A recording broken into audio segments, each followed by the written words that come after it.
Mere mortals, welcome back to another edition of the Conversations. Today, I had a chance to talk to Alyse Grace. Those in the Brisbane area might know her from the Trillions podcast, where she's managed to have conversations with Gary Vee, Grant Cardone, a whole myriad of people that make me go, wow, that is some amazing conversations to be had. But beyond that, we actually discussed some of her beginnings around her athletic performances, which I wasn't aware of, as well as some of the ways that she's moved on from working in her day-to-day career field and moving over to Shanghai, going to different locations and coming back around and putting to test all of her business acumen and skills that she has learned from all of her mentors. I'll leave it at that. I'll let you dive right into this conversation, and I hope you enjoyed it as much as I did with Alyse Grace. A quote that you said, it was something that really inspired you. I don't know if you recall this, but it's, the limits of the possible can only be defined by going beyond them into the impossible. So that's Arthur C. Clarke. Do you remember why you quoted that? Wow, you've done your research. Yeah. Good fishing. I did. I do love that quote because I feel like I've pushed the limits in my own life multiple times. I feel like I've lived multiple lifetimes in one because I've done a few different things where I've pushed the limits. And so this was around the time when I was training for or accomplished my Ironman. And so, the body, I remember doing the Ironman triathlon. For those of you who don't know, it's 3.8K swim, 180K bike and 42.2K run back to back. Yeah, okay. So I remember doing it and being in the moment of the event. And as I was running along, swimming, riding, running, doing the event, I was kind of in a flow state. You'll hear athletes talk about flow state. And so I knew in my mind that my body could do it because I was fit and I just had to keep going. Yep. And I experienced pain on the bike. I was freezing cold. And when I was swimming, I had salt water in my eyes stinging and I just knew to keep going. And then when I accomplished it in 15 hours, or just under 15 hours. That's amazing. I was like, wow, the body can achieve incredible things, but my body was ruled by my mind. So then I thought, I wonder where else I can push my mindset. And so then I went on to do multiple other things in life. Just a question that, how long ago was this? When did you actually do that? 2014. 2014. Yeah. Had you been training quite a bit to do the Ironman previous to that? Or was it a decision that came about as okay, this is just something I'm going to do now? To be honest, throughout school and after school and in my early years of uni, I played soccer, so 12 years, at quite a high level in Brazil. I was in the Women's Premier League, and then I decided to retire from that and get into the gym. So I'd never been into a gym before, and I got a personal trainer, and he taught me about my body type and macronutrients and all this stuff. All those things, yep. Yeah, it was really cool. And so within that gym, the people used to go away for weekends and do 5K, 10K runs and push themselves. And some of them did marathons. And I was like, I'm never doing a marathon ever. Like, I watched them run in at the end and they looked half dead. And I told myself, that is next level. That's not gonna be me, I don't need to go there. And I just started with a 10K and I blitzed it around 40 minutes something to do a full 10K. Because I was fit from running, right? Yeah. For soccer. And so then and the next year I remember doing a half marathon, and then after that, and I still told myself I'd never do a full, and then eventually I did 2 full marathons, and I had a boyfriend at the time who did a full Ironman. He did a full Ironman, but was cut short on the swim because of bad weather. Right. So after we split, I wanted something to focus on. I thought I'm going to do that Ironman thing that he did, and I'm going to do it better. So I only trained for 4 months. I signed up in October 2013, and I completed it in March. So I didn't really take my training seriously until the end. And then I used to ride with one of my cousins who's a fantastic cyclist. And I was already great at running. And then I started training myself. I just used to Google of what, stuff. Just to get a bit of a timetable. Yeah, it was interesting to me because when I saw that quote, I went, and obviously you've showcased it with that particular story, but there would have been something that happened in life where you went, man, you would have thought 4 months ago and do this, which is, sure, you could run marathons, but that's another level still. Yeah. And it's the variance between what your body can do and what your mind can do. You're going to be limited so much more so by what the mind tells you and goes, oh, well, no, this is your theoretical limit. No, you shouldn't do anymore. And then it's so interesting to be like, no, you can go well beyond that if you really do push yourself. Yeah, I meet so many people who I tell them about the Ironman, or I tell them about other things in my life, and they say, I could never do that. And I say, of course you can't. And they look at me like, whoa, why did you just agree with me? And I say, because you just told yourself you can't. So if you tell yourself you can't, you're not going to be able to do it. It's really important to, first of all, have self-belief, even if you're like, oh, fuck, how am I going to do this? And then you can override the subconscious, primal instinct to keep you safe and push yourself to go into that impossible zone. No, definitely. So obviously that was 2014. So it gives me a good little reference point now. I think it might be right to correct me if I'm wrong, in 2016, because you were working still up to that point, still in your own thing. So you were doing kind of work for other people, let's just say. Yeah. Then I think it was 2016 when you sort of take the plunge and said, okay, no, I'm going to do things on my own. Yeah, a business. Now, that business, that sort of step, did you leverage a lot of the learnings that you had and the fact that you did that Ironman, or was that sort of, what was that point that made you go, okay, I'm going to do my own thing here?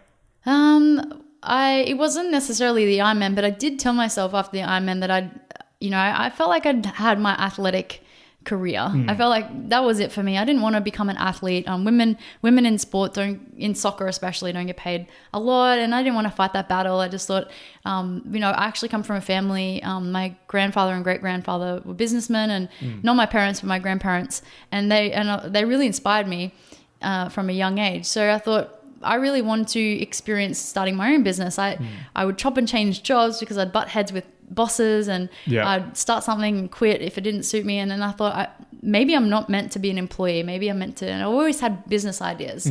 So I thought, why not give one a crack? What have I got to lose? So I started a media company, and it was called Wolfgang Media after one of my grandparents. Yeah. And that's whose name is Wolfgang. Yeah, he's German. That's a obviously. Great name. So Wolfgang Media, and I recruited a bunch of people through Gumtree, of all places, to join me and help me build this thing.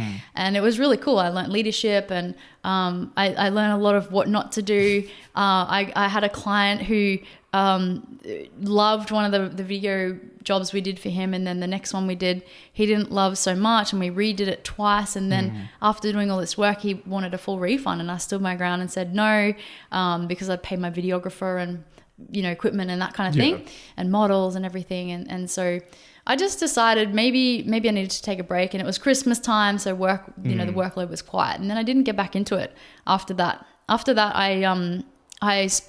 The reason I started actually was I got something like $5,000 back from a tax return, and that's what I thought I'd live off and build the business with, and ran out of cash pretty quickly. I didn't have great money management skills back then, so I started working again in a bar, and then one of my goals was to live overseas before I turned 30. So I think I was like 26 or 27 at the time, and I decided on China, and I got ready and saved some coin and found a job in China, and then moved there to experience that. Just at that point, because you struck me as such an interesting person, and maybe I reflect some of this where I made a decision that I was doing engineering for a little while, and then I did my engineering degree and did engineering and out in the world for a year until I decided, no, I'm not going to do this anymore. I'm going to go and do something completely different. And that decision to me wasn't like, the risk of the change wasn't as apparent to me that I was leaving behind all this extra work that I'd sort of built up.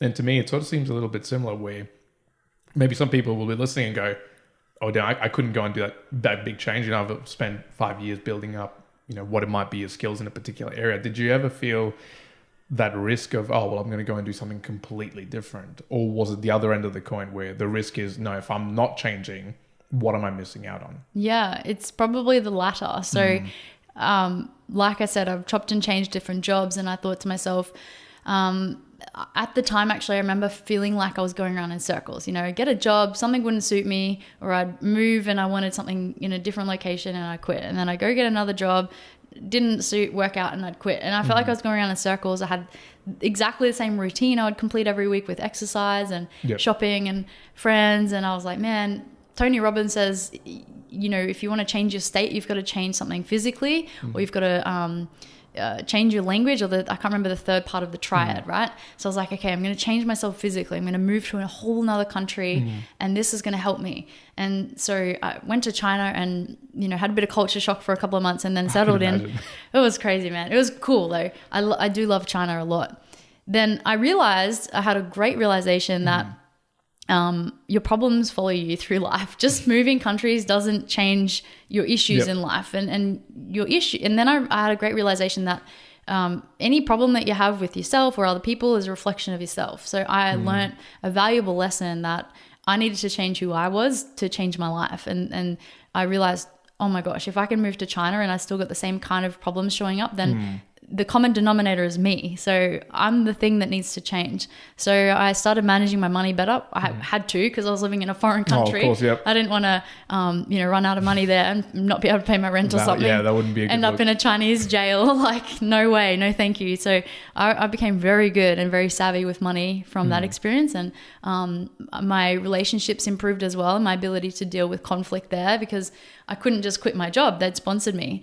And so when things were troublesome, I'd have to talk about it and learn different coping mechanisms. And that was really valuable.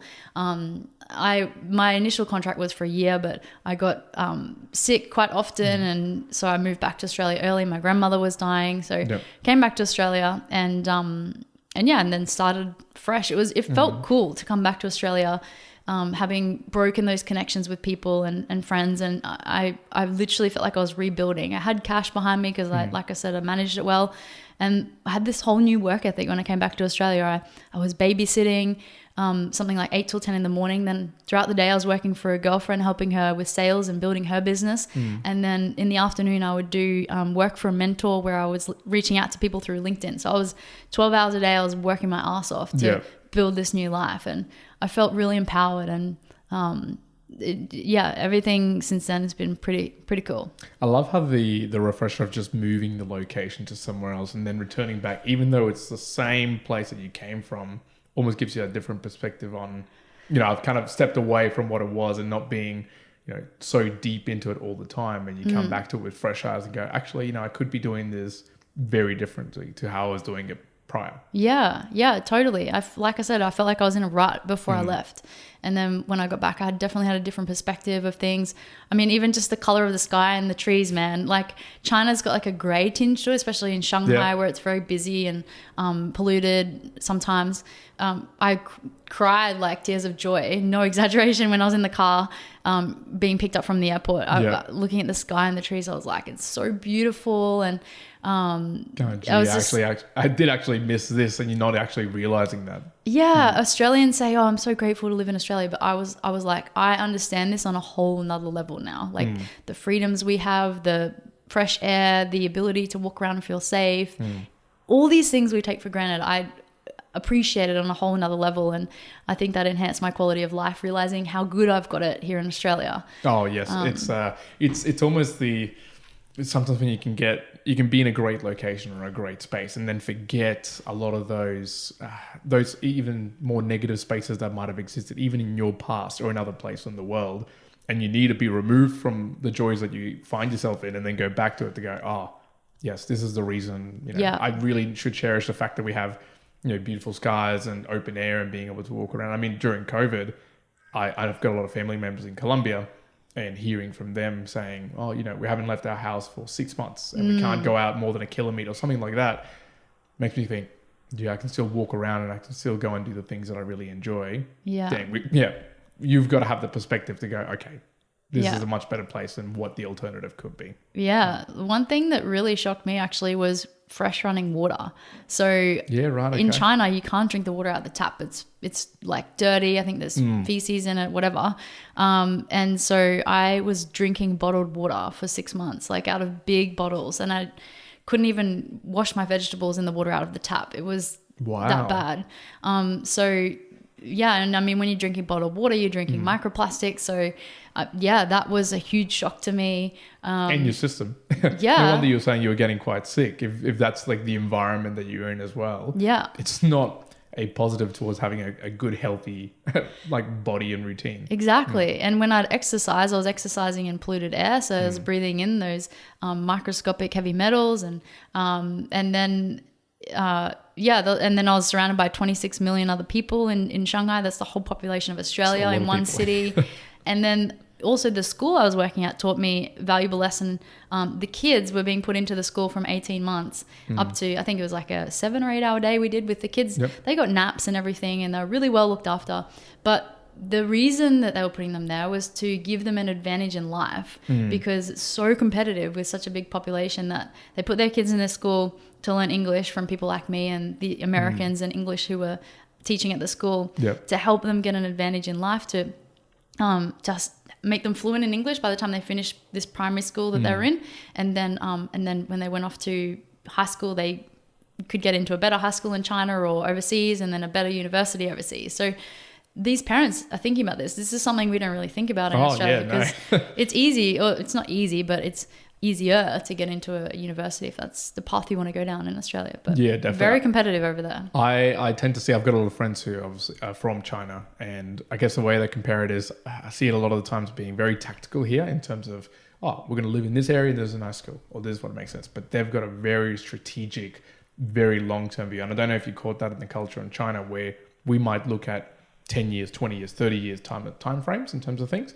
They look at things where it's like hundreds of years time frames. Like they look at generational movements, and when they even politically, they look at things in centuries and what's going to happen. So they have this strategic view. So it doesn't surprise me that from even a young age, they're already saying, okay, what's going to be the 50-year sort of path and what's going to be the best for them ultimately. So that's pretty amazing. Now obviously you came back, and one thing really struck me, which is really good I want to talk about, was, so you were doing, all the working in the morning, smashing out in the middle of the day, but then you were still putting in a lot of effort on LinkedIn and trying to reach out to mentors and connect with people. That was on behalf of someone else though. Oh, that was on behalf of someone else. Right. Okay. Because I wanted to ask you the question on, and it'll be a sort of a paired question. So you do have your podcast, which is Trillions Podcast. And if people haven't actually gone and checked this out, go and check out, you can literally type in Trillions Podcast on YouTube or on your favorite audio, and you'll see that you, Alyse, have had a conversation with really interesting people that you wouldn't just out of the blue be able to get, like a Gary Vee,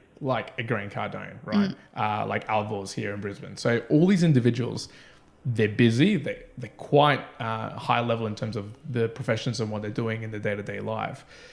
How did that sort of finding mentors for, I guess, working for somebody else at that point, how did that translate to, being able to get to that point where you were conversing with a Gary Vee or a Cardone, or being able to even interact with them? Yeah, good question. I'll tell you the story of how I met my first mentor. So I was working for someone else. Like I was working as a waitress for Piccalilli Catering in Brisbane. And I was working this gig out at Alyse Polo Ranch, owned by Neil Ford. And I was waitressing some polo day fancy event out there. And there was a VIP table that wasn't mine, but it was messy. So I went over to tidy it up a bit for the guests and ask if they wanted anything. Whoever was looking after it wasn't doing a great job. So I went over, my section was tidy, cleaned up theirs, and then Philip DeBella was at the table, and we just were chatting, and I was being polite to all the guests, and he said g'day, and I can't remember what I did, but he said, there's something about you, there's something I really like where you're going, or I really like your attitude. Here's my card, if you want to get in touch, or it was like 2012, a long time ago. But anyway, he was very friendly, and I think I said to him, I'd love to hear your story. And that's when he gave me his card to get in contact. And so then I emailed him, and he said, sorry, I'm busy. Most people would give up and be like, oh, I don't want to annoy him. And definitely, yep. I have this philosophy that if someone really doesn't want to talk to you, they'll tell you to F off, or they'll stop replying. But he kept replying, and I kept asking, okay, how about this date? And how about this date?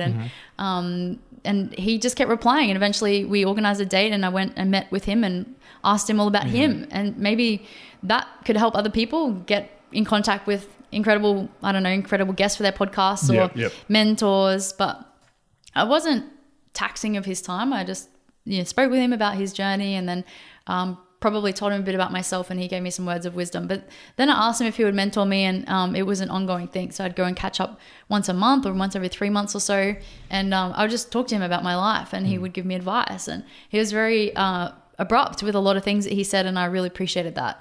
And he didn't hold back in giving me his opinion, especially when I asked for it, and it really helped me on my journey. And then after that, I thought to myself recently, a year or so ago when I started the podcast, that these conversations I was having with these incredible people could be broadcast and then could help a lot of other people around the world. So why not? Course. I have this ability to get in front of these people. Why not share the stories on a podcast? And so that's why I started Trillions. And the name Trillions is, my thought process is like, these guys have high net worth, and I try to make sure most of my guests have a relatively high net worth and run true runs on the board, so that when you listen to it, you know that you're getting wisdom from some people who have really made it in business, because that's one of my highest values. So the name Trillions came from like, I wanted to create trillions of dollars worth of wisdom in a podcast. And trillions in net worth of guests was also a thought process behind it. Right. Okay. Because I was going to ask you that, whether it was the ideas, whether it was the net worth, like sort of what ventured to our path. I thought the net worth thing was a little bit tacky. So I kind of wanted the trillions of dollars worth of value rather than dollars. Because net worth is somewhat arbitrary. So yeah. No, I like that with Phillips. I just want to go back to that. So you also saw him at the table. What do you think he saw in you though at that point? Because I'm assuming that part of the conversation, did you ask him about his story while you were kind of talking to him that first time that you met him? Just trying to understand, what is it that he might have seen in you? Because I think other people might be querying that at that spot. When you get a chance to go and meet someone who might be at a particular level that you're really impressed with, or you really look up to, or in whatever level they are, you might be, okay, well, what is it that people are wanting to see? That, is it the curiosity? Is it the fact that you're persevering? What do you think that might have been? Good question. Perhaps that I had a good work ethic. So when I was working that day, and when I've done any of my jobs, I've tried to look for things to do constantly. That's why I got to that table, was because I'd cleared mine and was doing that so diligently that I had then time to go and clear the VIP table. So perhaps he noticed that as I was walking around, and maybe it was my personality at the table, being polite to people. And I really make a point to look in people's eyes when I talk to them. A lot of people find that intimidating, but it's a great trait to have. Also, I think I really can't remember how the initiation happened, like the question or the interaction between Phil and I started. Like I said, it was almost 10 years ago, I think. But yeah, I didn't want to, I also had great self-awareness that I didn't want to have a big, long conversation with him at that time, because he was with his friends and it was his day to have fun and have some drinks. So I didn't want to stand there and do that on my boss's watch. And two, I didn't want to take him away from having fun with his friends when some waitress just wanted to hear his story. So no, definitely, I made a point to follow it up and email him. But once I got his card and realized who he was, I thought, this is cool. I want to hear your story. It's amazing. And so I'll in terms of, like, say, podcasting, and there's one thing I'm finding now when I'm trying to get a conversation with somebody else that might be in a position where the activities that they're doing are very high value. So for them to be able to make time just to have a conversation on the podcast, like, obviously, one, amazing, but just even being able to get a response is another level entirely as well. And I think even back then you were pretty adaptive in, okay, well, there's not the time and place for me to try and extract everything from this individual. It's a time and place to be able to get that introduction, have that conversation, and then move it on to a different time, right? And then persevere in a different state. I was going to ask you were talking about hard work, and probably he saw that in terms of hard work for yourself. Are you a person that believes more in hard work or in luck? I don't believe in luck at all. Okay. I think, well, I do believe in luck in that I would relabel it as opportunity meeting preparation. So, my preparation, I guess you could say in that sense, was that I went to work that day. My preparation, that I dressed well that day, that I had the people skills to be able to have that conversation with Phil and say, I'd love to learn more about your journey. Can you give me your card? Or however it went down exactly. So yeah, I guess that's some preparation, but also my ability to keep following him up when I was emailing him and being relentless there and not letting down. I knew the value that I could get from Phil, but also people like to talk about themselves. So if you'd ask someone, can you come into a podcast, or can I meet with you so you can tell me your story so I can learn from you? Some people will be too busy for that, and other people will give you their time of day because they want to leave a legacy. They want to make an impact on somebody's life. So who knows exactly what it is? Maybe I can contact Phil again and find out exactly what it was if he can remember. Well, but with Gary, man, I chased Gary around for a year. So he agreed to the podcast when he was on stage in Brisbane, and I got up and asked him the question on the mic. And then I chased him around for a year. In fact, when I asked him to be on the podcast and he said yes, I didn't have any way of contacting him. he was like, yeah, sure. And I was like, oh man, how do I get in contact? Him? Yeah. Exactly. I can't just walk backstage. So I contacted Michael Lane, who runs Success Resources. I somehow worked out what hotel he was staying at, and then went and dropped a note there and said, can you please give this to Gary Vaynerchuk? I don't need to know what room he's in or any personal information. Just please drop it off to him. And then I just, and then once I got in contact with his PA, she said he was busy, and literally a year it took me to get him on the show. And then when they said 10 minutes, I said, give me 20. So I'm always kind of pushing the limit and seeing nothing bad is going to come from pushing the limit. I mean, if you're on Everest and you push the limit, you probably die. But for this kind of stuff, you're very safe asking for people to be in contact with you. So see, it's amazing. And I think the reason I asked you that question, I could see it as well. I wanted to make sure I think a lot of people might initially would see, hey, Trillions podcast. They'll be like, oh, Alyse having a chat with Gary or with Grant or other people, and go, she must know someone. It's very lucky. It's lucky. It's hard to get these people. If I send them a message, they're not going to reply. And then you don't, it's like a very thin veil, and you don't see all of the hard work that really goes into it. Like you're talking about with Gary Vee, just for him to say yes, and then all the follow-up that's required. People don't see that. They just see the final 20-minute conversation that you have and go, oh, someone must know someone. That's how they got in touch. No, there is a lot of hard work. Yeah. And to think otherwise, even, listening to the Albors conversation that you had as well with Albors, it's not like it just gets dropped on their lap and it's all fine and dandy, right? He went through what it was, 17 different businesses before he landed on the one that, it matched his passion and something that he wanted to do. Yeah. So it just cemented it even more. There's always going to be some form of hard work in amidst, the success that you see a lot of people achieving, whatever that success definitely means for them. I almost didn't get up to ask Gary. I remember sitting in that chair in the front row of the middle section. Gary said, jump up and ask me questions. My initial feeling was get up and go. And then fear suddenly set in. And I thought, oh, what if I don't know what I'm going to ask though? And then I was thinking, I don't want to look like an idiot.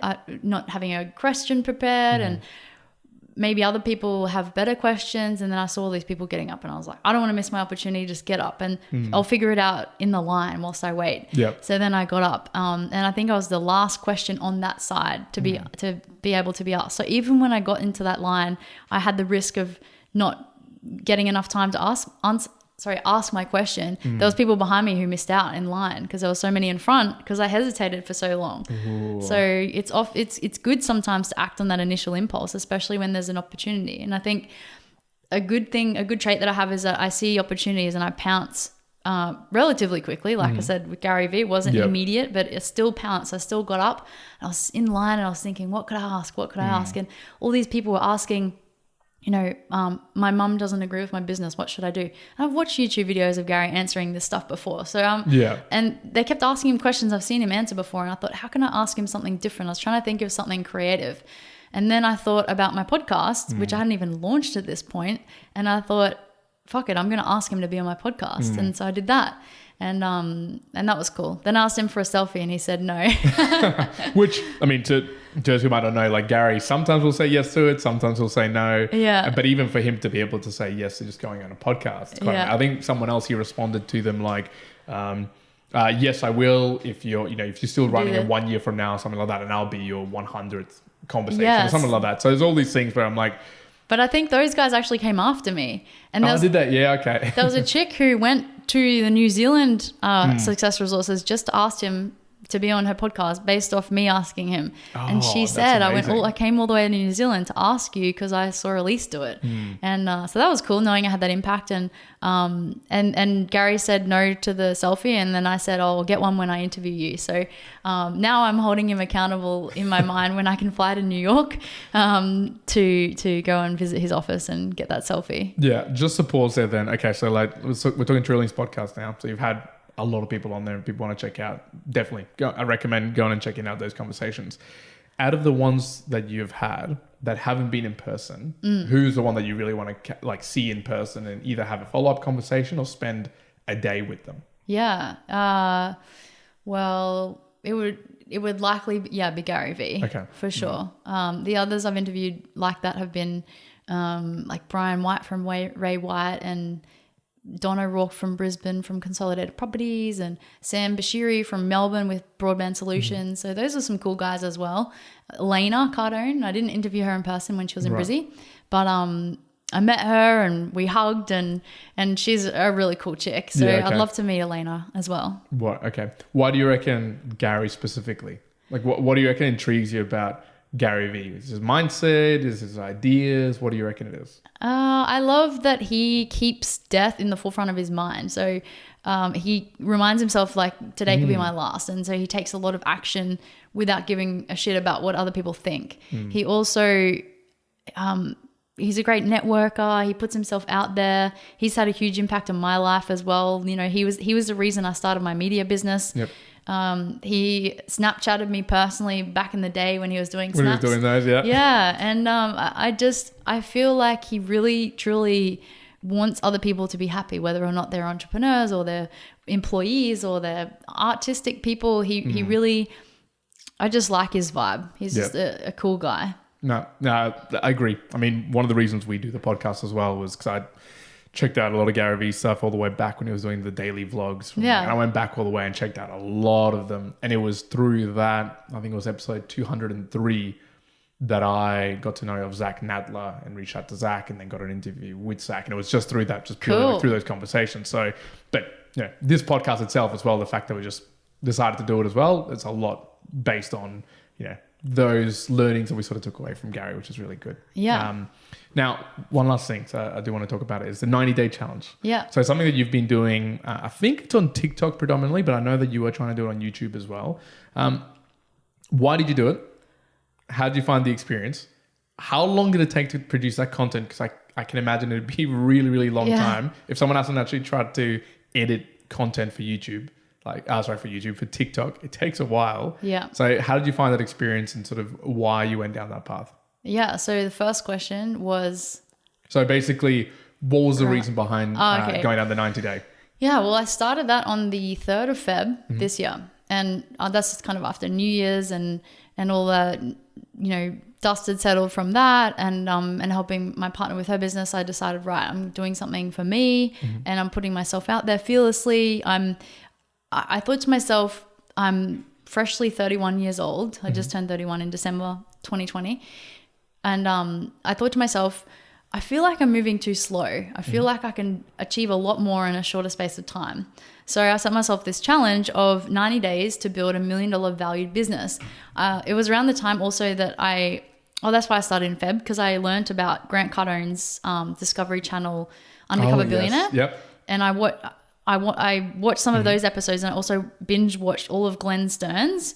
And Glenn Stearns, at the end, he reveals that he was recovering from throat cancer, I think it was. Oh, wow. And he was on, what was it? Getting fed through a tube. Yeah, right. Okay. The whole series. And he stood up in front of his team, who he built in 90 days. His business was just short of $1 million valuation.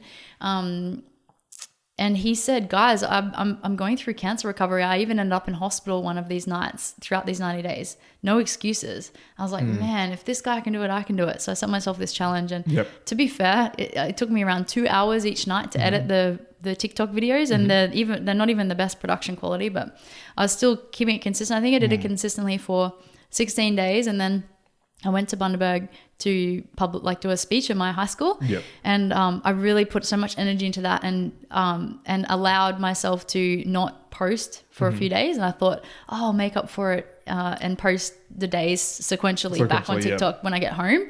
And then a week passed and 2 weeks passed and I just lost momentum. So momentum is so important, and just not letting yourself have excuses, because I allow those excuses to come in, and to this date, I haven't finished the 90 days. It's meant to finish on the 2nd of May, but I've stopped and started. So I am very keen to get back into it. Maybe I'll start again from scratch. I'm not sure. Or maybe I'll just continue where I'm at, and it'll end up being, $1 million valued business in 150 days or something. But at the end of the day, it's still $1 million valued business. So if I can do that in 1 year, that'd be cool. Exactly. And I think what sometimes people miss is you look at it in the little concept of, 90 days, $1 million business. And you go, oh, like someone failed. Oh, they failed like that. And you look at it in such a negative way. Yeah. But when you actually think about it, it's like, okay, well, if you hadn't aimed for that, right? What you aim is what you venture towards.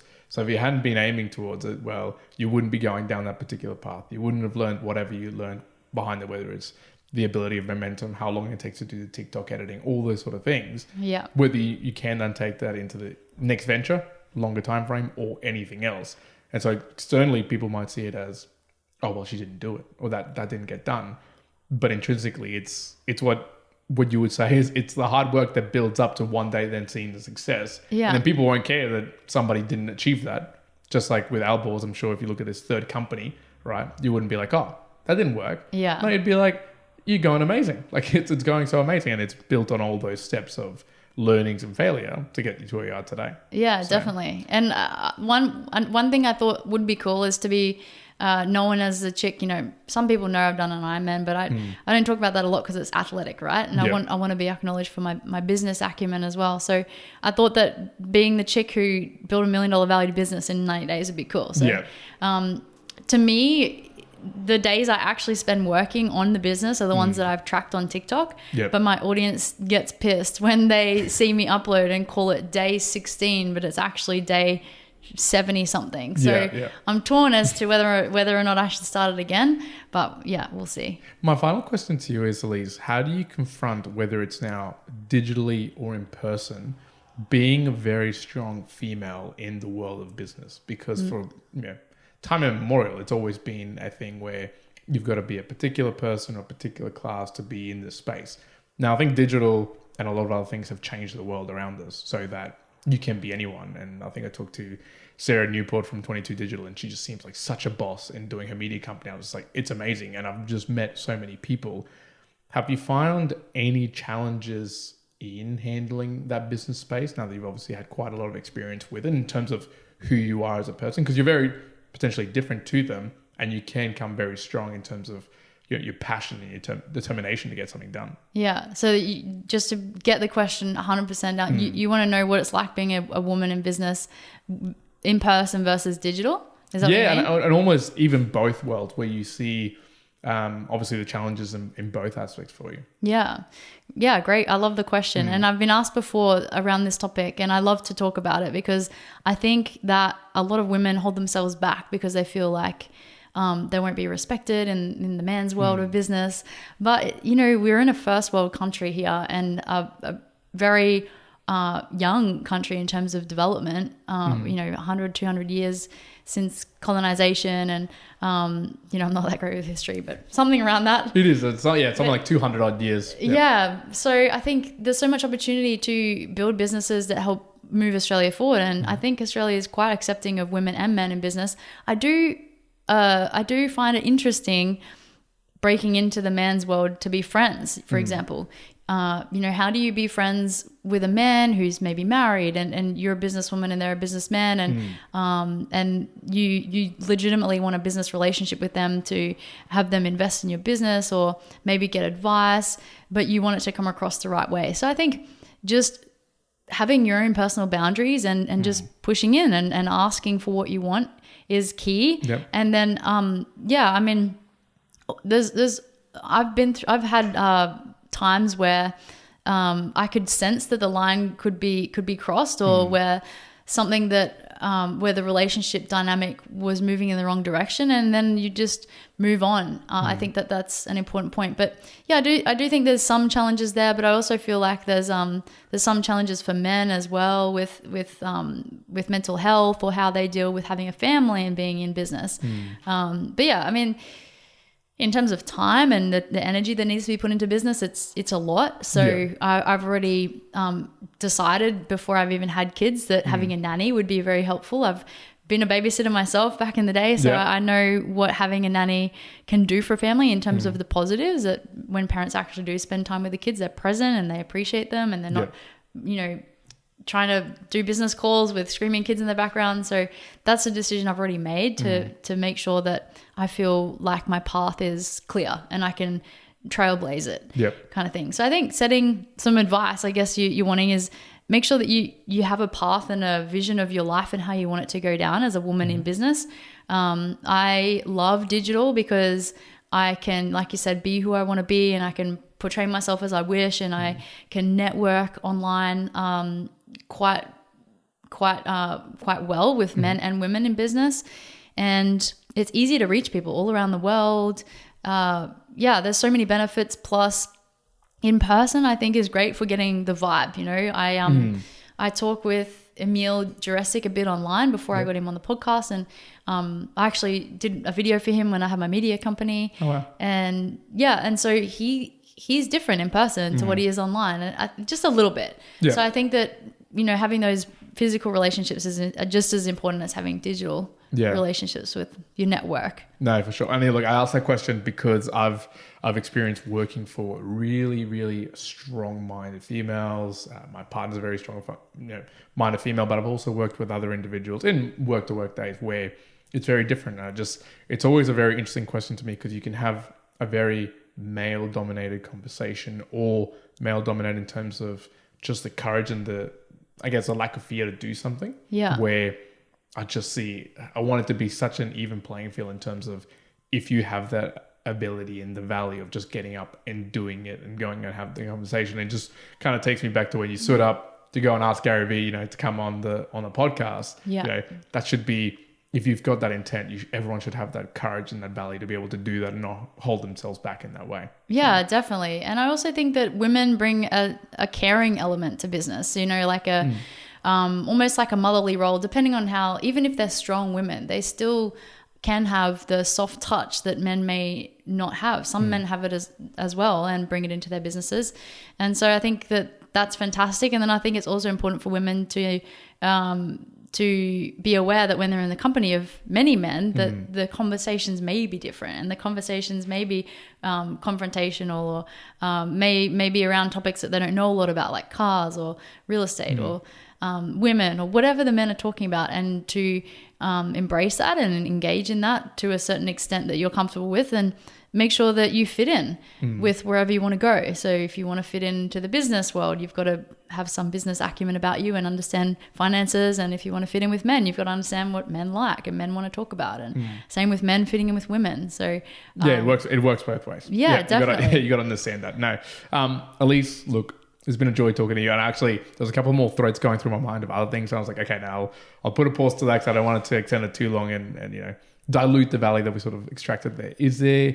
What are the places people can reach out to you if you want to reach out or to check any more information from yourself? Yeah, so reach out to me on all the socials. So most active on Instagram, LinkedIn. I'm working on it, Facebook, Twitter, YouTube. I'm on all of them. WeChat, Weibo, whatever. Yeah, if you know, Gary Vee, just content everywhere and be across different locations. Do you personally manage all of them as well? Yeah, I personally manage them all at the moment. Yeah, but I don't post on all of them that frequently. Instagram's the most consistent. Okay. Oh, and TikTok, obviously. But I think TikTok, you can't message people unless you both follow each other. Yes. So Instagram's probably the best at the moment. Yeah. There you go. Brilliant. Alyse, thank you so very much for being on the Mere Mortals podcast. Thanks for having me. It's been awesome.